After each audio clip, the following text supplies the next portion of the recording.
Here we go. Esteban is a graduate student by day and actually by night also. These sorts of things don't change by the sun's position, right? However, neglecting the schoolwork more and more has been directly related to Esteban's pursuing the passions like comedy, social ventures, and most importantly, rewatching season 1 through 3 of The West Wing. Please welcome to the stage, Esteban Gast.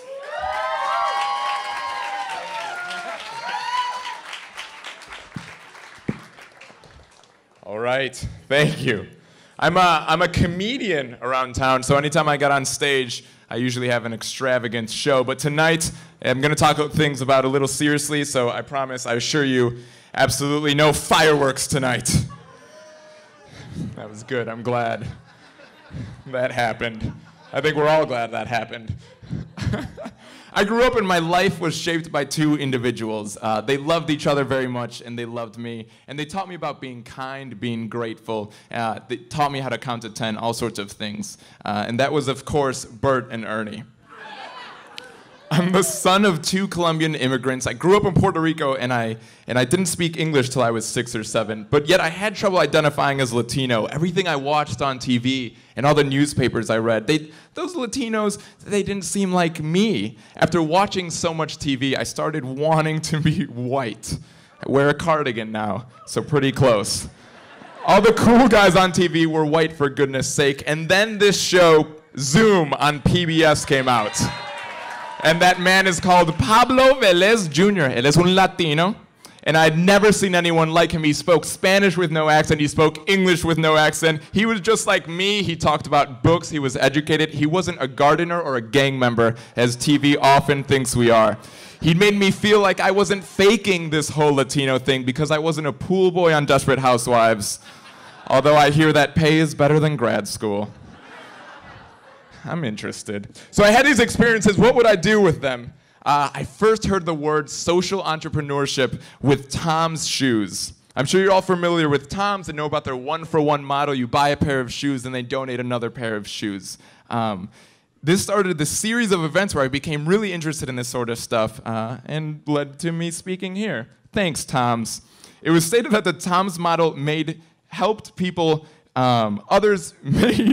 there's so many words on this page. It stated that the Tom's model helped those who weren't interested and had never previously been in the business of giving become attracted to the business of giving. Tom made giving and helping others fun and sexy. Even celebrities wore Tom's. Ladies, that's a Jonas brother. I loved social entrepreneurship. I devoured every book, every article. I loved that they had reached out to this cohort of people and engaged them and said, goodness is attractive. If a social entrepreneur is defined as someone working to change markets and systems, I think I found maybe what I wanted to do, and I define it as cultural entrepreneur, someone who changes hearts and minds. I want to provide the same positive experience of media that I had when I was younger, and maybe even extend that past media.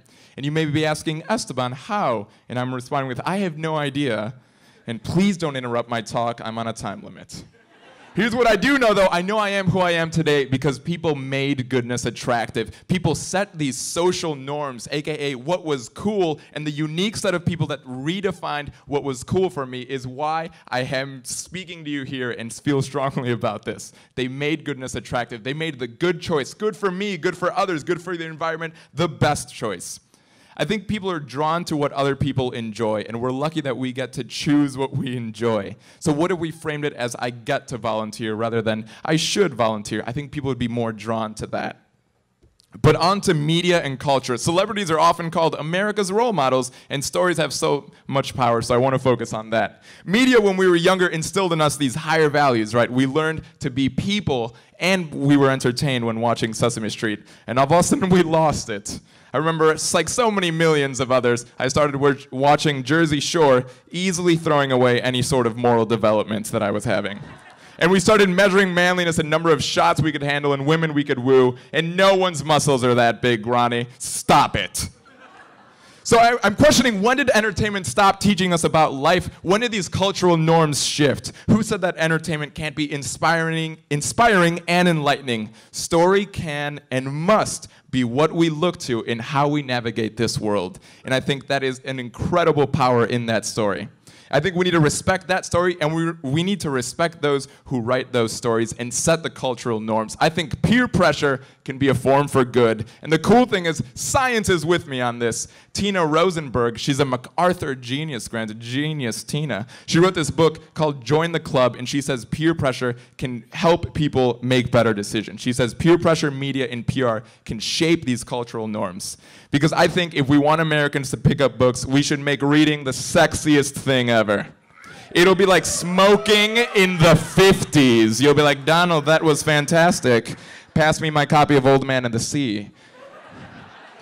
I want to be a cultural entrepreneur, and I don't even know what that means, but I know that I've tried to start. This is a shot of this web series with crappy video and crappy editing. We made this web series called Do Something Amazing for Someone Amazing. We spontaneously surprised certain friends, and it was fun and brilliant, and people watched it and enjoyed it.